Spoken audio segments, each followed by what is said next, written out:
Mirëmbrëma të dashur shikues. Sot në podcast i ftuar im është Edi Çeno. Zyrtarisht ai është sekretar për marrëdhëniet me jashtë në Partinë Demokratike, por unë kam thirrur më shumë në cilësitë e tij intelektuale si konservator i djathtë. Besoj se gjatë bisedës do të bindeni se kemi të bëjmë një konservator të vërtet, nga ata që janë t'i quajmë specie në zhdukje e sipër apo t'i quajmë specie të rralla që nuk para kanë qenë ndonjëherë shumë të përhapura në mjedisin shqiptar, dhe veçanërisht kjo mungesë ndihet në një parti të djathtë si Partia Demokratike.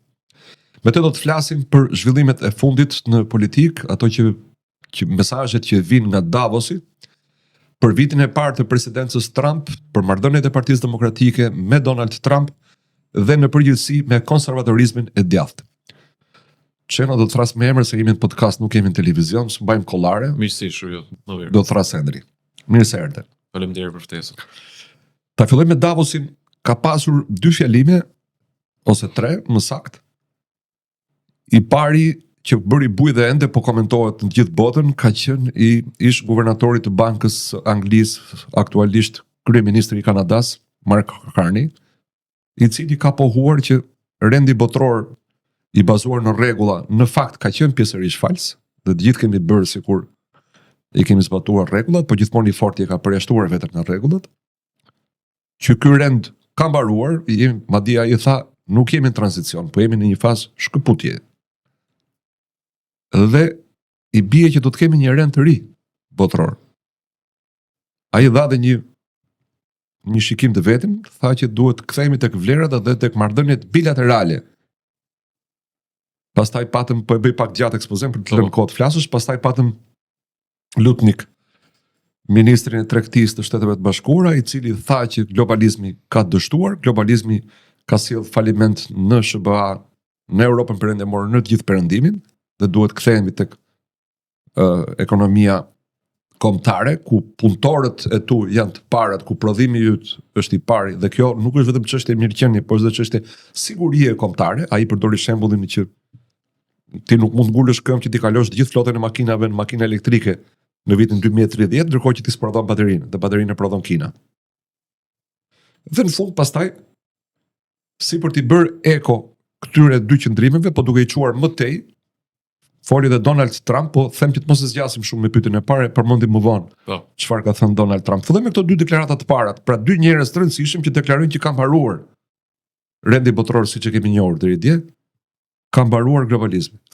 Ndryshimin e mund ta shikojmë edhe në vetë strukturën e Forumit Ekonomik Botror Davosit për këtë vit. Pra për herë të parë nuk është Klaus Schwab që e drejton, pra themeluesin historik dhe drejtuesin e forumit. Ai u largua vitin e kaluar për disa skandale të cilat u bën mediatike, dhe këtë radhë ka marrë drejtimin drejtuesi i BlackRockut, pra i fondit të investimit më të madh sot në planet, me mbi $14 trilion asete. Tek në vetvete Davosi që në iniciimin e saj, po edhe ditë përpara, pra edhe javë përpara. Do të mos trokasësh duart në tavolinë. Edhe javë përpara parë se të fillonte forumi ekonomik, ndjej një lloj frike tek pjesa e establishmentit drejtues kryesisht të Bashkimit Evropian, po edhe këta themeluese këtyre korporatave të cilat janë pjesë e Davosit kryesisht, pra këtyre korporatave bazike në të kontinentit evropian, po deri diku edhe establishmenti ekonomik amerikan në vetvete. Pra thënë këtë, marrë dhe nga deklaratat që ju cituat, unë do shtoja pak më vonë edhe deklaratën e Friedrich Merzit, pra të kancelarit gjerman, për të analizuar, për të kuptuar pse këto deklarate janë të vërteta, pra të themi. Që nga pas luftës së dytë botrore, fuqitë e mëdha së kohë u bashkuan, ndan pushtetin dhe krijuan një rend botror. Kanë kaluar mbi 70 vite, kështu që është edhe rrjedhë e natyrshme për 80 vjet. Po, nga OKB-ja. Po, 80 vite, dhe është natyrshme për krijimin e një rendi të ri botror, pasi në arkitekturën e dikurshme të politikës dhe të pushtetit gjeopolitik global, ka plot fuqi që sot janë superfuqi të cilat nuk janë të përfaqësuara. Dhe ka fuqi të mëdha të asaj kohe të cilat sot janë zvogëluar, nuk e kanë më fuqinë e dikurshme. Përveç emrit. Pra, kryesisht pra vendet si puna e Arabisë Saudite nuk janë të përfaqësuar, vendet si puna e Turqisë nuk janë të përfaqësuar. Ne nëse shohim edhe vende të cilat janë të listuara tek të ardhurat, pra te GDP-ja, tek produkti për prodhimi i brendshëm, pra kemi vende të cilat janë në disa trilion, të cilat nuk janë të përfaqësuar në këtë arkitekturë pushteti global. Kështu që është domosdoshme që her pas here është nevojshme që të ketë një ridimensionim apo një ristrukturim i arkitekturës së pushtetit global. Koha ka ardhur, sigurisht që europianët, unë nuk i kuptoj pse janë gjendur para këtij fakti.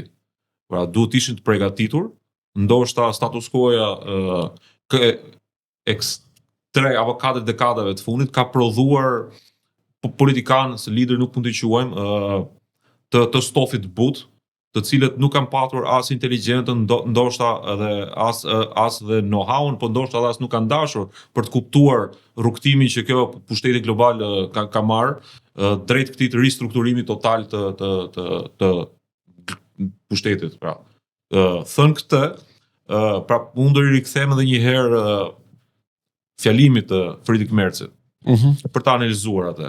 Ai tha që Europa për të vazhduar pra ky rend, ai ishte në vrazhdën që ky rend duhet të vazhdojë dhe të marrë masa se si mund të fuqizohet më tej. Dhe ai e ndante fjalimin e tij pra në 3 shtylla kryesore, pra çfarë duhet bëjë Europa dhe ky rend për të vazhduar më tutje. Ai fliste për aspektin, pra shtylla e parë ishte siguria, shtylla e dytë ishte konkurenca, shtylla e tretë ishte uniteti. Por nëse analizojmë politikisht, dhe jo vetëm politikisht, Bashkimin Evropian kryesisht, por edhe atë që ne e quajmë kulturën perëndimore, ka dështuar në të treja pikat, në të treja këto themele. Nëse ne marrim për shembull për aspektin e sigurisë, sot Europa nuk ka kapacitete ushtarake, realisht mund ta themi këtë, nuk ka kapacitete ushtarake për të garantuar sigurinë territoriale të kontinentit. Kjo vjen edhe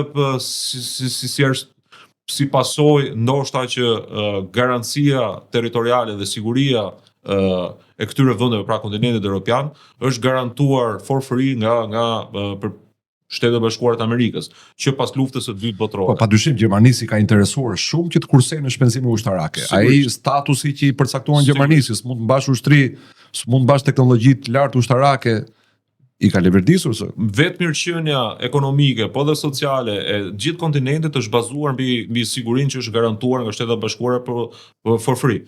Pra, edhe tek dhënat financiare rezulton, atë e tha dhe sekretari Besant gjatë fjalimit të tij në Davos, ku nxorri disa shifra të cilat ndoshta europianët nuk i dinë, pra janë nga 1980 deri më sot plot 22 trilion dollar investime amerikane, më tepër se sa gjithë NATO e marrë së bashku, ku pjesa kryesore e gjithë këtij investimi ka shkuar për sigurinë territoriale të kontinentit tonë, pra të Europës. Pra marr këtë, po 22 trilion janë 2/3 e borxhit publik amerikan. Pra Amerika ka investuar për garancinë dhe për sigurinë territoriale të Europës. Po vjen mirë që e lidhet me borxhin. Ndërkohë që Europa investonte në infrastrukturë, investonte në universitete, investonte në kulturën e saj, pra jo në siguri. Pra në këtë lloj aspekti Europa ka dështuar.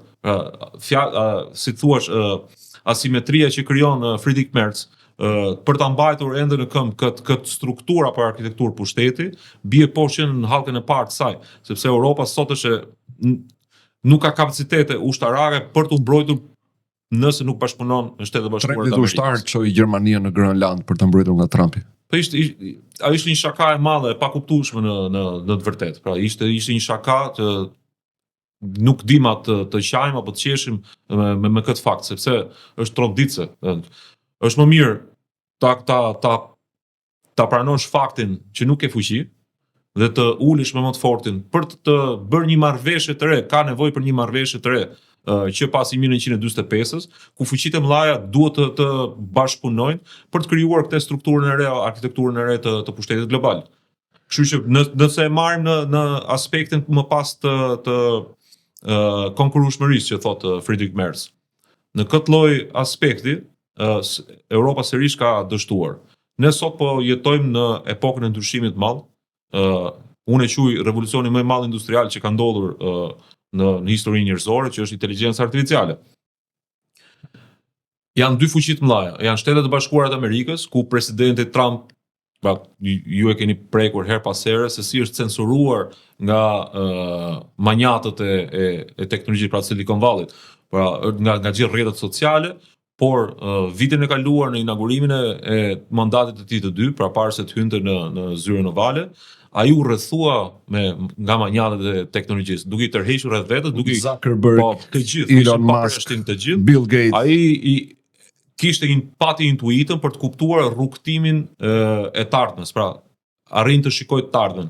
Dhe këtë projekcion të tij sigurisht ja ka treguar të gjithë këtyre manjatëve të industrisë të teknologjisë dhe inovacionit, të cilët këta e kanë përkrahur tashmë dhe janë bashkëpunëtor të thekur të Donald Trump që dikur e censuronin. Pra në përmjet projektit Stargate po investohen triliona dollar në Shtetet e Bashkuara të Amerikës, do kenë impakt të drejtë për drejtë në ekonomi, por mbi të gjitha në siguri dhe në çdo aspekt tjetër, sepse inteligjenca artificiale do ndikojë kudo, në çdo fushë të jetës tonë në të ardhmen. Me të njëjtën ritëm është duke ecur edhe Kina, pra po investojnë qindra miliardë dollar në këtë lloj aspekti. Teknologjia e tyre po avancon ditë pas dite. Europa ka mbetur pas në këtë lloj aspekti. Dhe një nga komponentët kryesor të zhvillimit të inteligjencës artificiale nuk janë thjesht vetëm parat, know-how dhe pra për të investuar në teknologji. Inteligjenca artificiale është e lidhur drejt për drejt me komponentin kryesor që është energjia. Dhe Europa në këtë lloj aspekti, edhe për shkak të politika totalisht të gabuara që kanë ndjekur në 20-30 vitet e fundit kryesisht, pra pas viteve 90, ku me këto paketat jeshile, pra të mbrojmë natyrën për kundër emetimit të karbonit në natyrë, kanë ndaluar këtë lloj zhvillimi që Europa kishte deri në fund viteve 80. Pra duke vendosur si thuaç fi dhe taksa shumë të larta për emetimin e karbonit, prodhimi i energjisë elektrike në Europë sot është 5 deri në 10 herë më i lartë se Shtetet e Bashkuara të Amerikës dhe shumë herë më tepër se në krahasueshmërisht me prodhimi në Europë më i lartë se Shtetet e Bashkuara, kosto e energjisë elektrike është 5 deri në 10 herë më i lartë se në Shtetet e Bashkuara. Në Gjermani për shembull ka rënë prodhimi. Patjetër, pra Friedrich Merz në një deklaratë publike ka thënë që kemi bërë një gabim strategjik duke mbyllur të gjithë këto centralet bërthamore të prodhimit të energjisë elektrike. Po, e ka bërë para pak javësh. Pra e kanë kuptuar gabimin e tyre, sepse sot ndodhen para një fakti që të avancojnë në investime në inteligjencë artificiale, duhet me domos të ulin kostot e prodhimit të energjisë elektrike. Pa të nuk bëjnë dot. Por deri në këtë moment, pra mënyrën se si e shikojun, këto kanë dështuar edhe në aspektin, pra nuk janë të konkurrueshëm dot me Shtetet e Bashkuara të Amerikës dhe me Kinën nga krau tjetër. Mirë, mbaj faktorën se shumë mirë e Europës. E bëre copas dakord me ty jam. Europa e ka po bën harakiri për shumë vjetësh. Këto janë kritika në mënyrë që nëpërmjet analizave që mund të bëjnë, se nuk ka plot edhe profesora në përbot, të cilët bëjnë analiza të tilla, dhe këto analizat sinqerta vetvete, këto kritika se ne jemi europian, jetojmë në qendër të Europës, ne duam Europën të zhvillohet dhe jo të mbesi pas. Dhe këto janë kritika më shumë për të zgjuar leadershipin europian, që të marrë masa për sa është ende në kohë. Dhe Donald Trumpi në një farë mënyrë këta e cilësojnë si të keqe të madhe, por është bekim për Europën. Sepse më mënyrën e tij totalisht atipike nga ato formati politikanë të cilët jeni mësuar, në një farë mënyrë ndoshta edhe agresiv i dhunshëm në retorik, por është duke zgjuar Europën pak nga pak.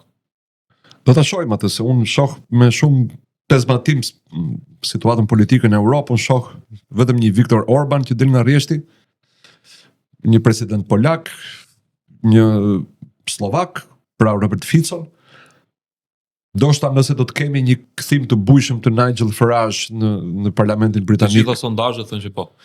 Po pra, atje mund të kemi zhvillime pozitive, po të tjerë pastaj unë nuk shoh vetëm Shqipërinë, po dhe Europën të mbushur me të djathtë që pretendojnë që janë të djathtë, por në fakt janë të majtë. Po sigurisht unë Giorgia Meloni nuk e quajt, ai quhen ti të djathtë Giorgia Meloni në politikat që po bën. Është më djathtë se sa shumica e politikanëve italianë. Pra çfarë ka ndodhur psikologjikisht, pra të bëjmë një analizë psikologjike tashmë. Pra kur një i djathtë bashkëpunon apo flen në të njëjtin shtrat me një të majtë, dhe kjo ka ndodhur rëndomt në Bruksel, kjo ka ndodhur rëndomt në Gjermaninë e Merkelit, dhe kudo tjetër, pra kur janë bërë këto bashkëpunime, kur dolën këto forcat që i cilësohen si ekstremi djathtë, por nuk janë ekstremi djathtë sepse të flasësh për familjen, të flasësh për Zotin, për besimin edhe flasësh për sovranizmin, nuk janë ekstremi djathtë.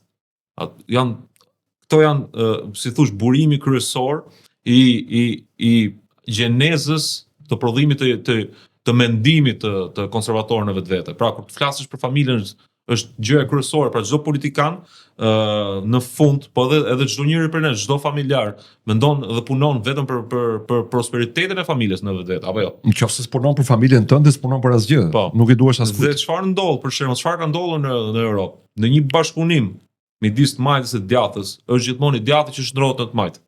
Dhe kurse si i majti që shndrohet në djathtë, nuk ka ndodhur, paktën në histori kjo nuk ka ndodhur. Ne kemi parë politikanë që kanë pas parime djathta, duke bashkëpunuar me të majtën, janë shndruar ose ndoshta fillimisht kanë qenë të detyruar të bëjnë disa reforma sociale në vetvete për të majtur pushtetin, dhe më pas dehja që vjen nga pushteti i detyron ata që të shndrojnë edhe të shndrohen edhe në aspektin filozofik dhe ideologjik. Si puna asaj që ka thënë populli, më thuaj me kërrit të them se cili je, se tani blindi ideja për të shpikur një aforizëm. Nëse je i virgjër të martohesh me prostitut, nuk e bë të virgjër prostitutën. Po, patjetër. Bëhesh ti burri prostitutës. Po ti kthehemi rrjetit botëror. Pra, çfarë tha Karni dhe çfarë thanë të tjerë dhe si t'ja bëjmë të qartë publikut këtë? Nga 45-a, nga lufta e dytë botërore e këtej, pra deri në 90, 45 vjet. Kemi pasur atë që Karni e quante rendi bazuar në rregulla, ku ai sigurisht që ka pasur përjashtime, po arbitri ishte OKB-ja. Dhe bota ishte e detyruar të bënte disa kompromise sepse ishte ndarë në dy kampe, komunizmi dhe demokracitë perëndimore. Ekonomikisht e dim që ishte perëndimi i fuqishëm, po për shkak të forcës ushtarake donin s'donin do bënin marrëveshje. Në 90-ën neoliberalët të bashkuar me neokonservatorët në SBA shpallën shekullin amerikan, dominimin absolut të Amerikës dhe rendi i ri botëror për cilën ata të filluan të flasin, në fakt ishte një polar. SBA-ja, do të drejtonte dhe besoj që bien dakord që këto 35 vjet ka bërë çka dashur. Nëse flasim sot për një rend të ri, i bie që nuk është as ai 45-s, as ky 90-s. Dhe unë siç e shoh që Amerika nuk ka ndërmend të bëjë më as policin, as rojen e oborrit të Europës, dhe do merret me interesat e veta strategjike, ku ka lënë të para të cilat janë të rëndësishme për shekullin apo ndoshta edhe për mijëvjeçarin e ardhshëm. Do t'i marrin kontroll, do pastroj fushën e vet Amerikën Latine, Grënlandën, pra si të thuash prap zonën e influencës vet.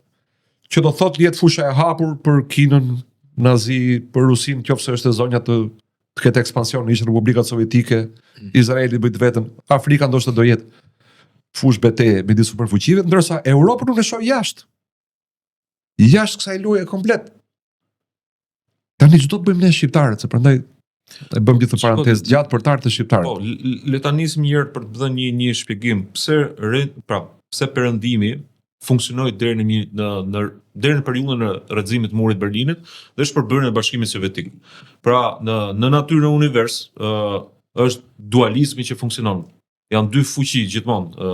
Pra, siç është midis, kemi mashkullin dhe kemi femrën, kemi energjinë pozitive, energjinë negative, dhe në periudhën e pas luftës deri në momentin që rrëzohet muri i Berlinit dhe shpërbëhet Bashkimi Sovjetik, perëndimi ishte i pozicionuar në aspektin pozitiv. Dhe përballë kishte një kundërshtar të fortë të madh dhe për ky dualizëm sholli zhvillim, pra perëndimi bazohej mbi disa parime të forta, siç ishin liria e shprehjes, pra liritë njerëzore ishin të domosdoshme. Por çfarë ndodhi pas shërbeu sipas qyrë? Po, çfarë ndodhi pas rrëzimit të murit të Berlinit dhe shpërbërjes Bashkimit Sovjetik? Nuk kishte më një kundërshtar.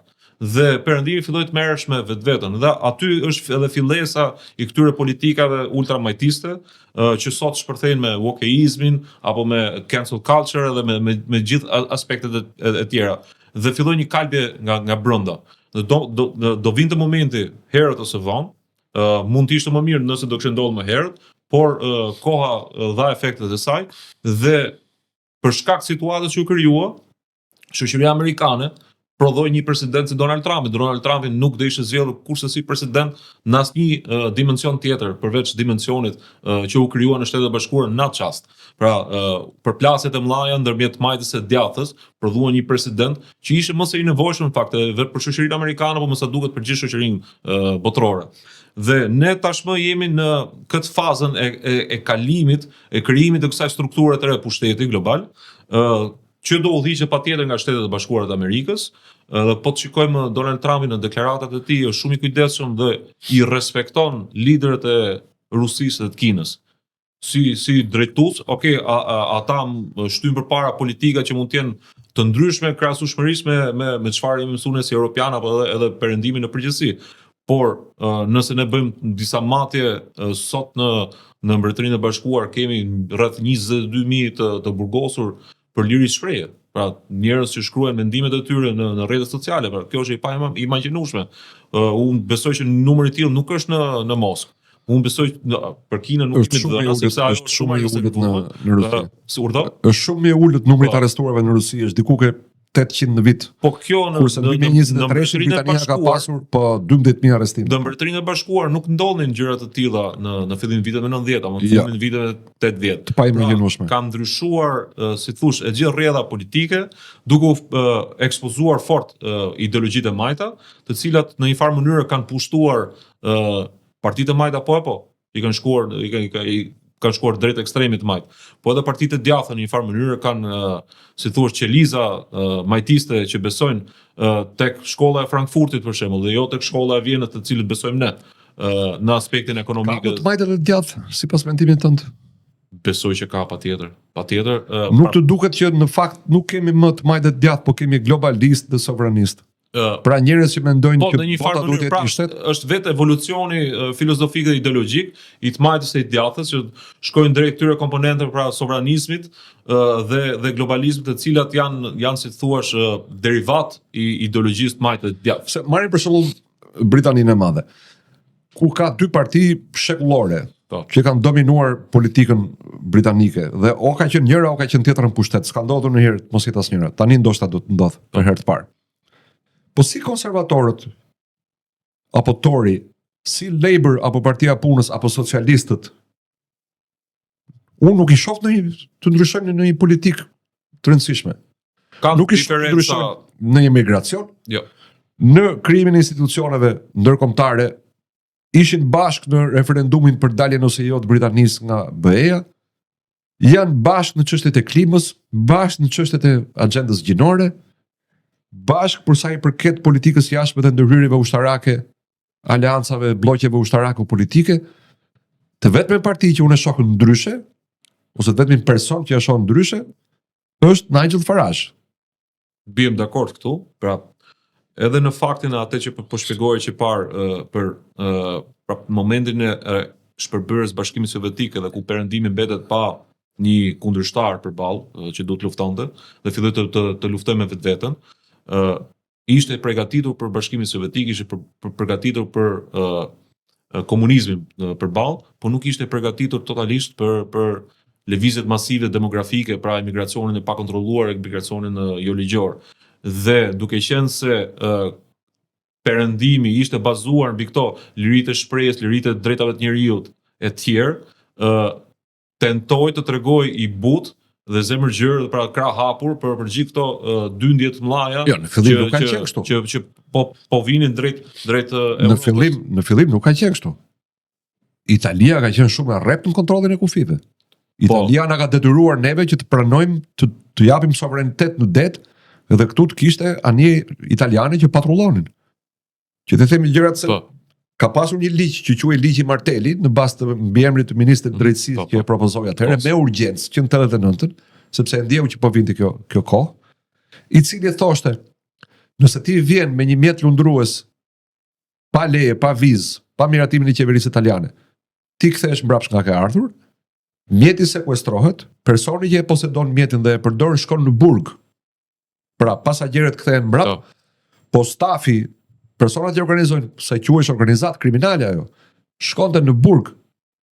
Sot në Itali, Martelli shkruan libra, e kanë nxjerrë jashtë politikës. Këtë ligj e shfuqizoi menjëherë shumica italiane sapo erdhin në pushtet me Dalemën, në mos gaboj në vitin 2001.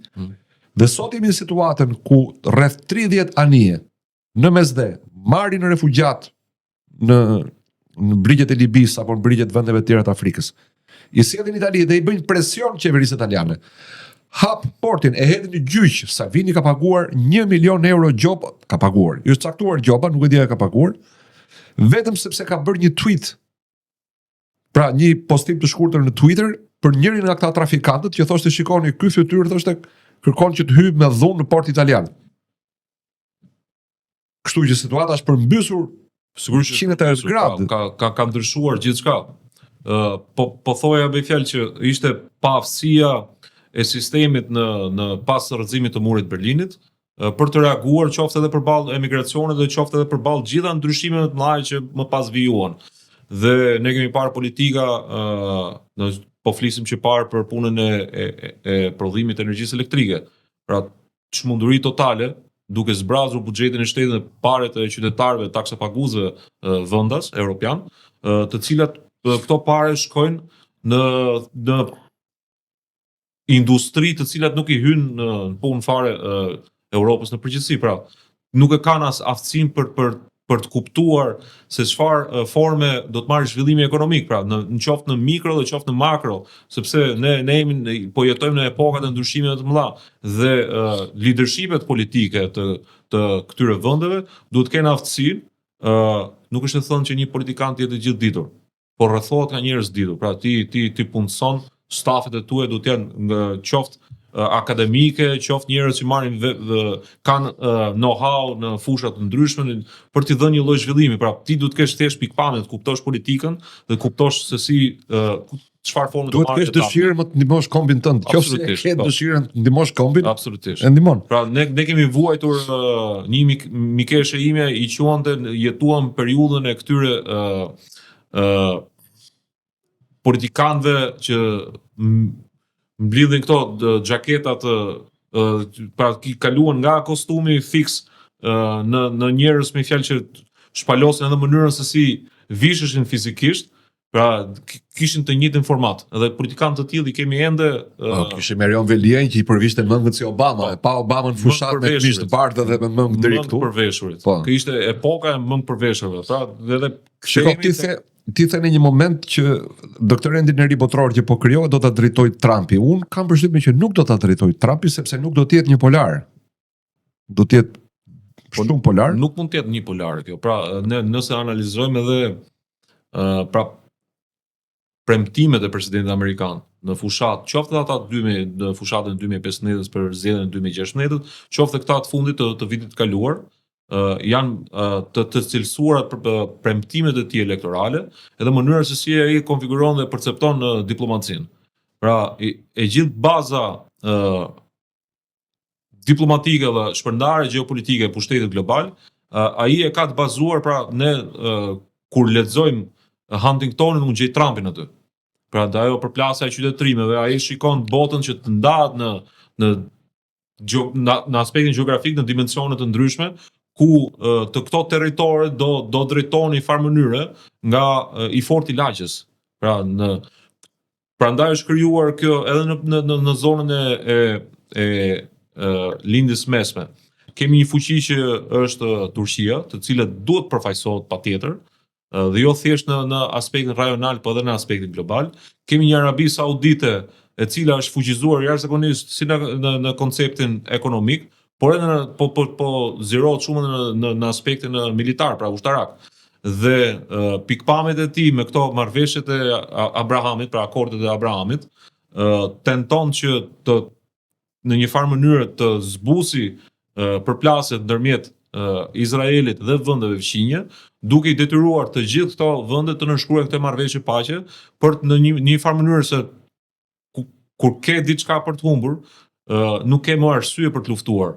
Dhe ajo që ai po tenton nëpërmjet këtyre marrëveshjeve është që ti pasuroj këto vende nëpërmjet zhvillimit teknologjik, nëpërmjet tregtisë që është bazë. Unë nuk dua të heq asnjë merit Trumpit, po unë thjesht doja të thoja këtë që siç e kuptoj unë, ndoshta unë kam gabim, Trump do të jetë në të ardhmen, po jo vetëm Trump, po dhe ai që do vi pas Trumpit, indiferent ndaj Europës, do ta lërë Europën, si thot Migjeni, ta që lejmë plakun shejtnin e tij. Do të vdesësh, do të çmendesh, vazhdo të çmend, vdis. Unë e kuptoj që ai do të ketë kontroll të plot mbi dy Amerikat, të Veriut edhe të Jugut, nuk e ka hequr ka vëmendje Kanadan.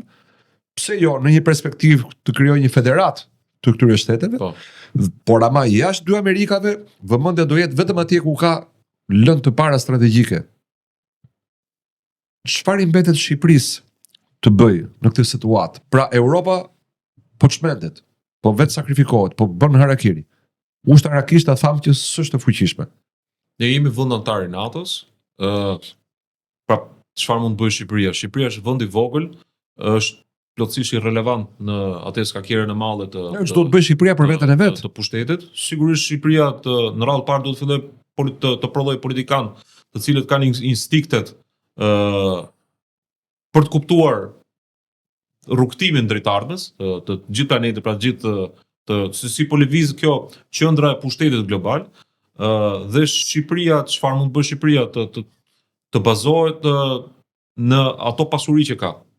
Pra Shqipëria, qeveria aktuale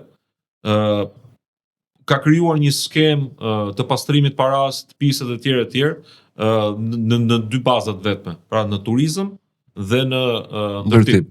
Pra vetëm këto janë dy bazat, ndërkohë që Shqipëria duhet të shkojë drejt prodhimit. Pra duhet të ketë prodhim në mënyrë që të gjithë familjet si thosh të kenë atë autosuficiencën dhe të vetëmbahen dhe mos të kenë varësi totale nga qeveria. Sigurisht që ne po flisim për inteligjencën artificiale dhe Shqipëria edhe për arsye se Europa është ende në gjumë, mund të përfitojë në këtë lloj. Pra të bëhet një ekonomi rajonale duke u bazuar në zhvillimin e inteligjencës artificiale, pra të inovacionit dhe teknologjisë. Çfarë duhet bëjë Shqipëria? Të ulë taksat për këto korporatat e mëdha. Jemi ende popull me rini. Po pyetja ishte më shumë gjeopolitike, midis SBA-s dhe BE-s, që ne i kemi shpallur si partnerët tanë strategjik në këta 35 vjet. Në momentin që ka një divorc midis të dyve, ç'duhet bëjë Shqipëria? Shiko, ne jetojmë në Europë, jemi në qendër, nuk gjeografikisht nuk lëvizim dot, nuk dalim dot nga Europa. Pra marrëdhënia jonë me Europën duhet të jetë e kujdesshme. Por në aspektin strategjik, nëse ne do shikojmë, pra, se ende nuk e dim, unë ende besoj, kam një lloj shpresë që politikanët europian ose ndonjëherë vetë shoqëria europiane do lëvizi në mënyrë kështu të pavetdijshme drejt asaj që duhet. Pra, nëse Britania Mbretëria e Bashkuar vitin e ardhshëm do votoj për Farazhin, pra ka një arsye pse shkon te Farazhi. Nëse gjermanët mund të shkojnë tek AFD-ja në një të ardhmen të afërt, ka një arsye pse shkohet aty, pra se jeta funksionon mbi shkakun e pasojës.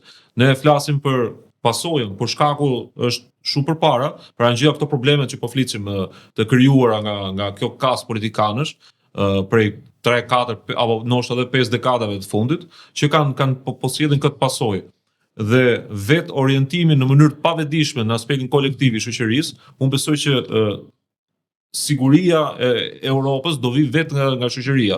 Pra shoqëria do jetë e aftë për të prodhuar forca politike, mendim politik dhe leadership të ri politikanësh, të cilët besoj që do të japin ndoshta fytyrën e re të Europës. Mirë, le ta shpresojmë për Europën, po unë do doja të shikoja shpresa ose të paktën alternativa zgjidhje për Shqipërinë. Kam parë dje një video, Edi Paloka fliste në parlament dhe i thoshte socialistëve që mos u mburni me letrën që ju ka ardhur për Edi Ramën në cilësinë e kryeministrit, duhet ta theksojmë këtë, jo në cilësi personale, për t'u bashkuar bordit të paqes për gazën të nisur nga Trump, duke i kujtuar se jemi ne, demokratët që kemi qenë pro Trump, ju s'keni qenë ndonjëherë. Madje, dhe kjo është e vërtet, kryeministri Rama ka thënë që nëse Trump fiton zgjedhjet, larg qoftë, ka thënë do të jetë një fatkeqësi e madhe për gjithë botën dhe fatkeqësi për marrëdhëniet shqiptaro-amerikane. Po ndërkohë, në shikimin tënd, sa trumpiste është PD-ja e sotme? Për qenë sinqert? Po. Pak. Sigurisht sinqeritet duam në këtë podcast. Pak është në rritje patjetër, sepse influenca e Trumpit ndjehet në çdo frymarrje të politikës, e jo vetëm në Shqipëri, po kudo në botë. Në momentet e para, pra në 2016, sidomos fushatën e 2015, unë personalisht kam qenë i angazhuar në fushat në Shtetet e Bashkuara të Amerikës me komunitetin shqiptar. Ishte çmenduri në atë kohë. Ndonjëherë në momentet e caktuara dhe se u kriju pra gjithë propaganda majtiste apo kësaj globaliste ndikonte tek mediat në Shqipëri dhe domosdoshmërisht edhe tek politikanët e angazhuar në dyja forcat politike që mund mos kishin ndoshta instinktet për ta kuptuar se çfarë po ndodhte. E imja nuk ishte vetë që u angazhova dhe udhtova drejt Shtetit Bashkuar të Amerikës duke bërë fushat për Donald Trumpin dhe republikanët atje me komunitetin shqiptar, nuk është se ishte tifozlik, po ishte bindje ime e brendshme që ishte koha për ndryshim dhe zotria ishte personi duhur për të sjellë ndryshim. Unë kam patur një bisedë pasi është zgjedhur Trumpi president me Steve Bannon në shtëpinë e tij. Ka flasur për 2016. Për 2016 dhe unë i kam bërë një pyetje Steve Bannon, e kam pyetur konkretisht pse Trumpi. Se Steve Bannon ishte ideologu i gjitha asaj që ne mund ta quajmë sot doktrina Trump. Pra ai ishte ideologu. Edhe sepse i tha, në radhë parë i beson. Në radhë dytë tha, i asimilon më mirë se kushdo tjetër tha. Dhe i amplifikon dhe i shpërndan në mënyrë perfekte tha atë që ne nuk e bëjmë dot tha. Dhe është personi dur tha, ka energjinë e dur për ta realizuar gjithçka. Dhe Steve Bannon ka pasur të drejtë në atë periudhë, sigurisht ata kishin kohë me sa kanë kuptuar më pas. Pra ne kemi edhe këtë Stephen Miller, që është sot numri 2 i Shtëpisë së Bardhë, është zëvendës drejtori përgjithshëm në White House, është zëvendës i Suzy Wiles dhe po dëgjoja një intervistë një ish profesori në një podcast amerikan, një ish profesori të Stephen Millerit dhe Stephen Miller është ai që ka, si thosh, ka përpiluar dokumentin strategjik për sigurinë kombëtare të Shtetit Bashkuar të Amerikës, të cilat hynë në fuqi në fillim të dhjetorit. Pra aty ku ne shikojmë, pra nëse duam të kuptojmë të ardhmen, duhet të analizojmë atë dokument. Aty flitet se si Amerika e percepton dhe se si Amerika do shtyj përpara gjeopolitikën e vet, duke edhe bashkëaleatët e saj. Dhe për të rikthyer intervistës të profesorit, ai ishte profesor në Duke, kishte pas student të Steve Millerin dhe bësh fjalë për 2003-shin, ku ky e pyet Millerin dhe i thot, çfarë do bësh? Ku e shikon veten në të ardhmen?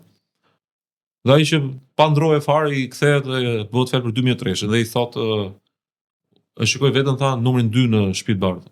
O tha, sa mirë. Po për sa vite? Po tha 15-20 vite. Bëhet fjalë për 2003-shin. Po mirë tha ti numri 2 tha, po kush do jetë presidenti tha? Po ndoshta tha Donald Trumpi. Pra ky grupim ka qenë duke punuar prej dekadash për këtë që ndodhi. Pra nuk ishte e rastishme. Qoftë edhe deklaratat, pra ne flasim sot për se njerëzit mendojnë që Trumpi në vetvete nuk ka doktrinë. Trumpi nuk e kupton, pra e kemi dëgjuar rëndom këtë, nuk kupton diplomacinë. Nuk kupton tregtinë. Por ne kemi intervista të Trumpit në fund të viteve 80 ku ai fliste për tarifat. Dhe i përmendte pikërisht, ne kemi dhënë shumë tha për mbrojtjen e Europës. Listonte bazat ushtarake dhe thoshte vende që ne i mbrojmë nuk na japin një tarif preferenciale për portet e tyre, për ekurullat e tyre. Dhe biles Europa në shpeshherë ka patur tarifa më të mira me mallrat kinez se sa me ato mallrat amerikan. Ndërkohë që në kohën e presidentëve më parshëm, si kryesisht Obamës, të Clintonit, po edhe ka qenë as reciproke. Jo, nuk ishte reciproke sepse tarifat e mallrave europian që hynin në Shtetet e Bashkuara të Amerikës kishin tarifë më të ulët se sa ato të amerikanë që deportonin në Bashkimin Evropian. Kthehemi pak Shqipërisë, lutem, sepse edhe koha ikën. Një nga personazhet më të rëndësishëm gjykoj unë në kabinetin Trump është Kennedy.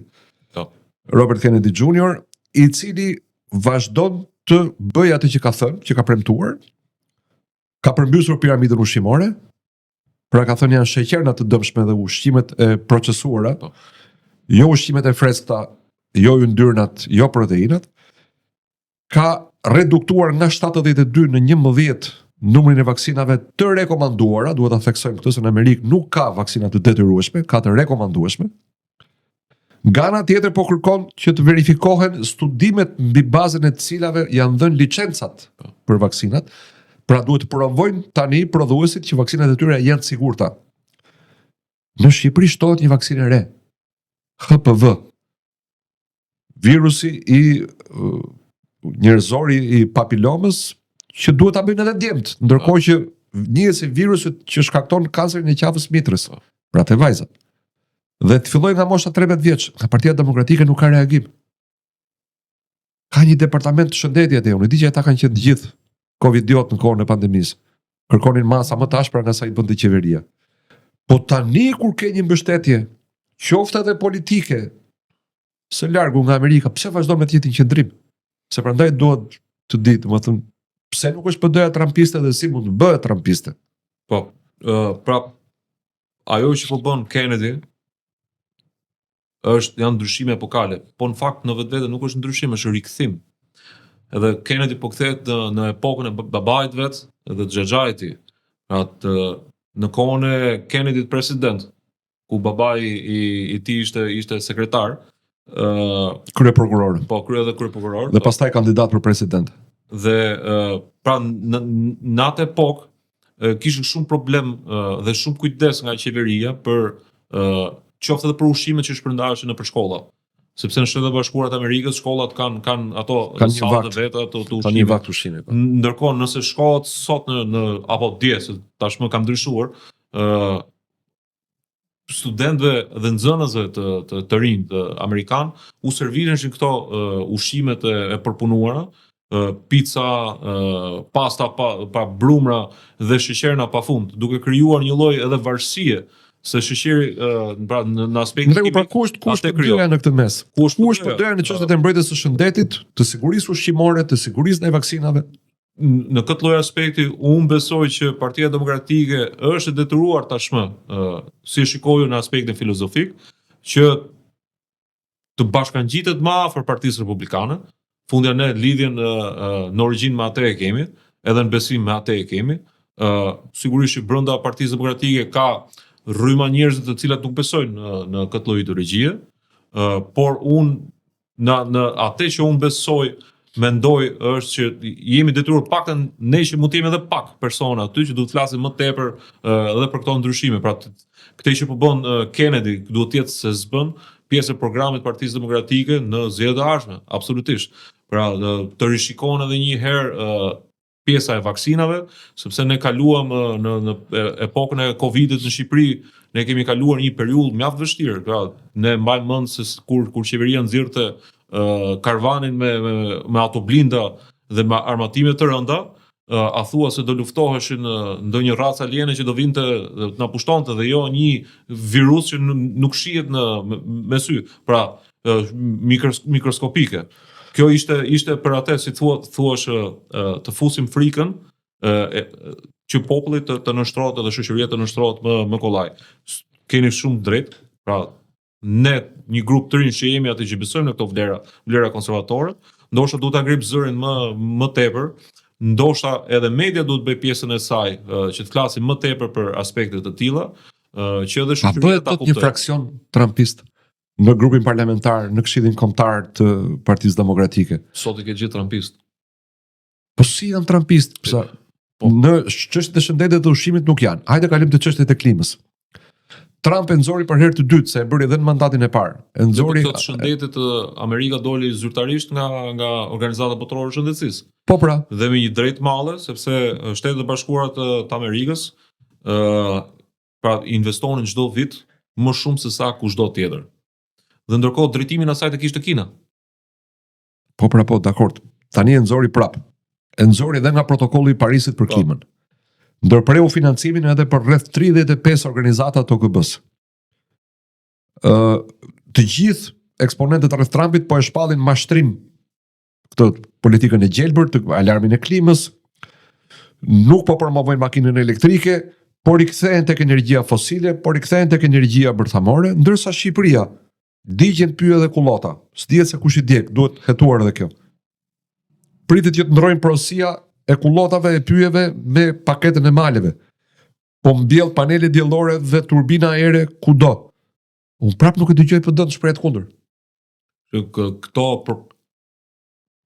pak me informacionet që kemi janë rreth 1000 projekte të solarit dhe të windit, pra të erës, Diellore dhe të erës. që presin në tavolinën e Belinda Ballugut për të firmos. Po nuk e ka firmosur për shkak të problematikave që ka pas me drejtsinë kohët e fundit. Po mund të ketë firmosur mirë të tjerë më përpara. Sigurisht janë firmosur. Këto projektet energjetike që shfrytëzojnë erën, pra këto eoliket, ka një vështirësi se ka një kosto më të madhe ndërtimi dhe sidomos transporti dhe ka shumë vende të botës që po tërhiqen nga këto projekte tash, duke u rikthyer edhe një herë tek bazat ajo që ka qenë tek shfrytëzimi i karbonit. Me tha Trump po Kina s'ka tha, i prodhon edhe ja shet Europës. Kina nuk i ndërton për vete, s'ka parqe eolike, pra. Eolike jo.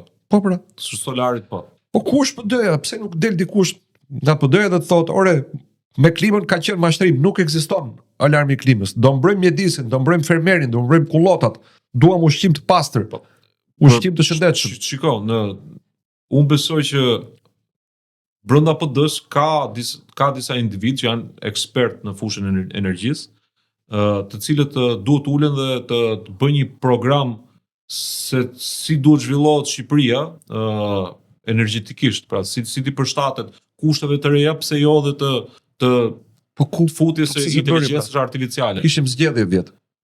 Kishim inkurajimi që Trump ishte në shtëpinë e bardhë. Po koha me sa duket ishte e shkurtër edhe për të bashkëpunuar me Trumpin, po edhe për të prodhuar një program të mirëfillt, të detajueshëm, pra janë disa aspekte që ti do dalësh me një program me detaje. Edhe energjetika është një ndër këto. Pra, pa energjinë është ajo, do kthehemi prapë në fillim. Nuk mund të investojmë në fushën e inteligjencës artificiale pa patur energji të lirë. Shqipëria ka kushtet për pasur energji të lirë. Ne kemi energji të pastër, sepse mbi 90% e energjisë vjen nga hidro, pra nga uji, shfrytëzimi i natyrës që na ka dhënë Zoti.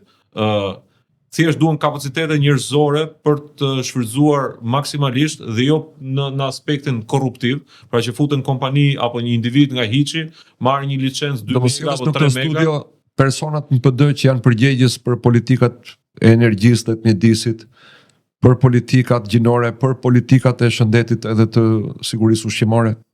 Shiko, ta marrë vesh çfarë mendojnë ekspertët e PD-s. Po. Të marrim këta të pjesës e establishmentit PD-s apo këto të konservatorë. Pra, kur vjen puna tek politika. A ka një konservator PD apo s'ka? Ka patjetër, ka të rinj. Biles është. Po mirë, po ku ja këtë po them pra. Brezi i ri që po del, po beson më shumë drejt vlerave, po shkon më afër drejt vlerave konservatore, se sa si thosh brezet e mëparshme të që kanë drejtuar partinë. Se me thënë drejtën PD-ja çudit vazhdimisht, Për shembull, unë mendoj që pavarësisht simpatisë që unë kam për Trumpin, afera e Sazanit dhe e Zvërricës është aferë korruptive, e pastër. Jared Kushner nuk ka konkuruar me askënd. Nuk ka shpadur qeveria shqiptare një projekt që duam ta japim Sazanit dhe Zvërricën, ja japim ofertuesit më të mirë. Janë takuar në jahtin e Rothschildve, e kanë bërë pazarin në det, pashke në Tiranë fare në tokën shqiptare, Jared Kushner. Del tani Berisha dhe thotë, jo, më s'ka në i gjëse, dhe unë ja kam afruar Berlusconit. Unë sërish besoj, e kemi diskutuar dhe bashkë më parë, e kam shprehur edhe në qarqe të tjera, unë kam pas kontakt edhe me individët, pra edhe me vetë familjen, pra me Kushnerin, edhe me Richard Grenell që ka qenë i përfshim, pra si thush, lobistin në një farë mënyrë midis qeverisë dhe Jared Kushner. Kur jam pyetur, unë kam dhënë mendimin tim dhe opinionin tim në lidhje me projektin e Sazanit, më duket i parealizueshëm, si në aspektin ekonomik, pra nuk ka fizibilitet ekonomik në sipas analizave të mia. Kosto e ndërtimit është e jashtëzakonshme dhe kosto e mirëmbajtjes është akoma dhe më tepër e lartë. Dhe nuk e di a vlen barra Qiran, po ndonjëherë kur i ke parat edhe mund të investosh. Ndërkohë që projekti tjetër në Bregdet, pra në Bregdetin në Zvërnec, ai është një projekt që mund të realizohet. Por ne nuk e dim ende se nga do vi investimi, pra kemi figurat, kemi kompaninë Jared Kushner. Unë mora me pjesën e lishmërisë të drejtës. Ai është mund të jetë nesër një projekt i shkëlqyer nga pikpamja e biznesit, mund të funksionojë, mund të sjellë turist. U po them, është marrë në mënyrë të paligjshme. Është marrë është marrë sikur qehajai i fshatit, ose jo, beu i fshatit, Edi Rama, ka thënë këtë copën e tokës do ta marrë filani se kështu them unë. Dhe kur del Berisha thotë, këtu s'ka ndonjë gjë, se edhe unë ja kam ofruar Berlusconit, kjo është alibi për Ramën. Okej, ti ofrove Berlusconit, nuk ta mori, unë gjeta personin e dur, ja ofrova ma mori.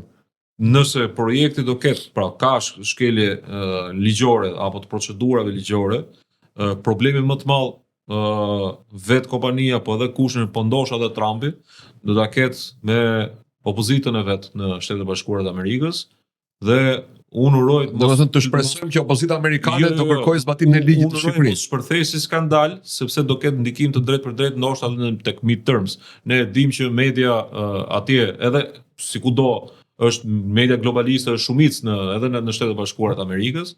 Pra ato kanë kapacitete dhe investigative edhe urrejnë Donald Trump nga krau tjetër dhe mund të përdoret si alibi për të sulmuar Donald Trumpin. Tani se unë nuk është se i kam parë dosjen e Mirfield, pra ku si qyshtek janë shkelet në procedurë dhe shkelet ligjore.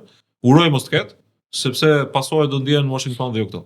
Mund të kërkosh një video, e gjen besoj shumë kollaj në YouTube, Jared Kushner e tregon në një videokonferencë, atje ka publik në sallë dhe ka drejtues, po ky nuk është fizikisht, është me video, tregon si e ka takuar Ramën, si i kanë thënë Rothschildet që këtej është bregu i Shqipërisë, është një kryeministër simpatik, po duhet ta thrasin.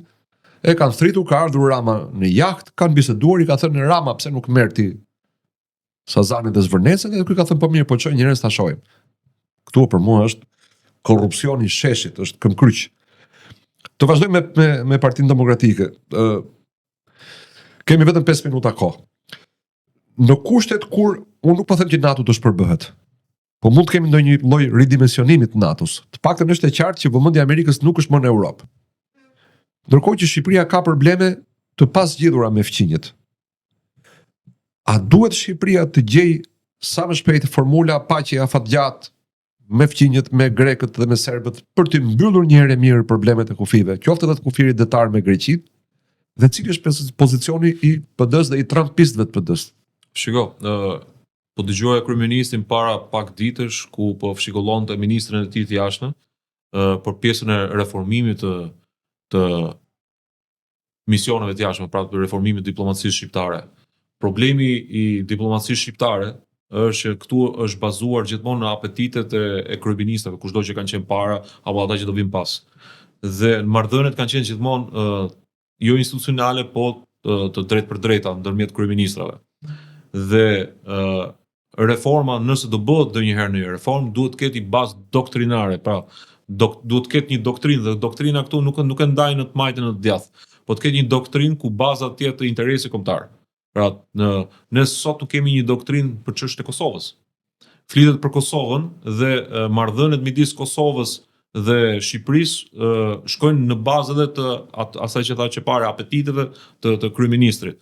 Ne kemi parë që ka patur marrëdhënie të mira në kohën e Hashim Thaçit, Edi Rama, dhe ka patur marrëdhënie sot që flasim marrëdhënie të pothuajse të ngrira me kryeministrin aktual të Kosovës. Pra se nuk ka një çështje doktrinare. Diplomacia nuk mund të jetë as e demokratëve, as e socialistëve, diplomacia duhet të jetë interesi kombëtar qendra dhe duhet të jetë shqiptarëve, pra në këtë lloj aspekti. Kështu që çështjet që ne kemi me fqinjet, sigurisht duhet të ishin zgjidhur me kohë. Po për sa kohë nuk ka pasur interesa të caktuara, qoftë edhe të vendeve fqinje të cilët mund të kenë, si thosh, ndikuar nëpërmjet aktorëve të tyre që mund të kenë pas në skakierën politike shqiptare, por mungesa e kësaj doktrine pikërisht nuk lejon, si thosh, zgjidhjen e këtyre problemeve që ekzistojnë prej dekadash.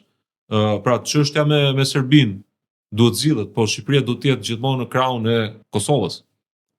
Çështjen me Greqinë patjetër që duhet zgjidhet, duhet gjetë një formulë e caktuar që të dyja palët të binë në dakordsi, pa prek interesin kombëtar, as ne as ata. Pra ka mënyra dhe ka formula të ndryshme të cilat mund të japin një zgjidhje afatgjatë dhe këto konflikte duhen mbyllur një herë për gjithmonë. Dhe që në marrëdhënie më pas të vazhdojnë në çështjet e tregtisë, pra në çështjet ekonomike dhe të fqinjësisë të mirë. Në një farë mënyre ne kemi edhe vende, pra historia njerëzore na tregon, ne kemi vende si puna e Anglisë dhe francezëve që kanë luftuar për mbi 100 vite. Janë vrarë miliona njerëz, por sot kanë marrëdhënie diplomatike të shkëlqyera. Sigurisht që në rangjen e shoqërisë ka atë ndjesin raciste apo urrëtie ndërmjet këtyre dy popujve për shkak të historisë, por që marrëdhëniet janë rregulluar.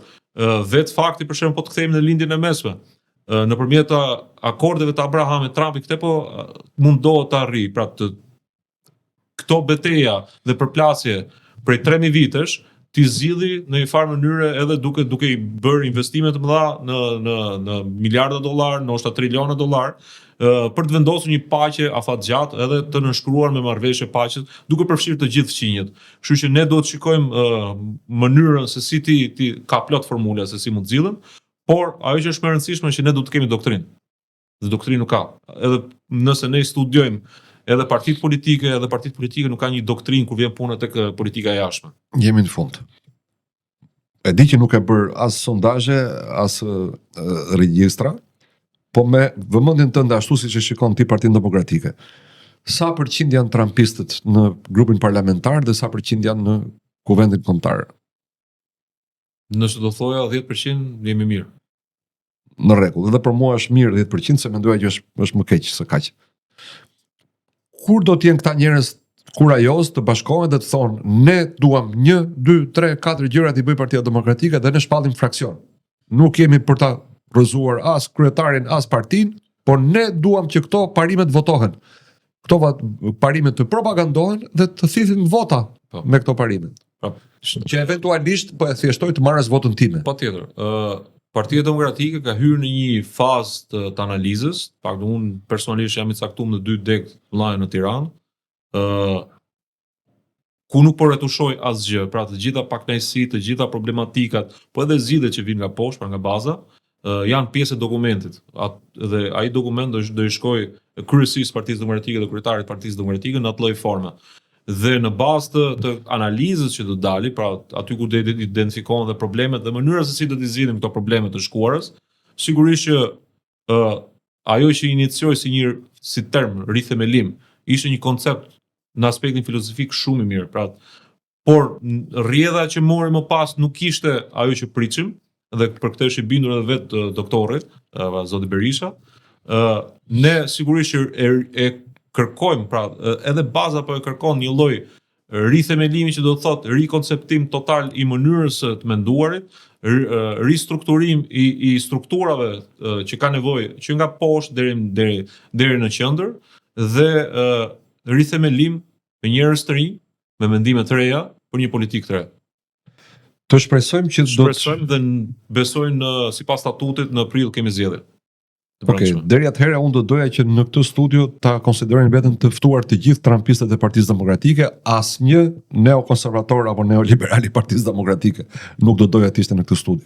Faleminderit për bisedën. Faleminderit ju. Faleminderit dhe juve që na keni ndjekur, shpresojmë që të ketë qenë interesante edhe për ju. Ju do takim javën e ardhshme. Mirupafshim.